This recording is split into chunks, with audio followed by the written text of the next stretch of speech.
And one of the things that worked between me and Manuel is we were naturally competitive with each other, spinning our guns and drawing our guns. I think it was like a natural thing, like each day. He came in and I was spinning my guns at first, and then he started spinning his guns, and the next thing you know, there's like this competition that's happening between us, which really ended up translating in the characters, but it was like founded in love. Like clearly these characters really care for one another. And as far as the wardrobe goes, like for me personally, that was like one of the most fun elements of this is we got to go into a wardrobe room with a ton of cowboy clothes and be like, let me see that hat. No, not that hat, that hat. Oh, this is sweet. Look at this vest, you know? Clothes make a man, and you're standing in front of a mirror. You're making your character with these clothes that you're trying on.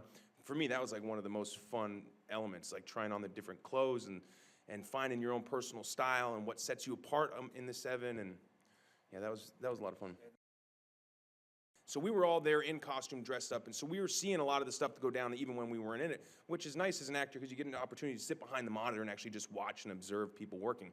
And seeing Antoine work and, you know, watching Denzel work and watching Manuel work. And one of the things he did, man, he goes in and when he was spinning his guns, he got so, when he came out of that bank, he did something with these guns that I know is in the movie, and I've yet to see the final cut. I'll see it tonight. He does this thing that is so beautiful. I think it's the best gun work I think I've ever seen in a movie that's actually in action in a fight, you know, not just like some guy showing off or some guy doing something, but like using this skill while being a savage killer. That was cool, man, because no one can pull that off, because it can look, anyone else tries to do it, it's not going to look as sexy as when Manuel does it. But I feel like this is a character, and what drew me to it was, this is a person who suffers the regret of having sinned in his life in a major way.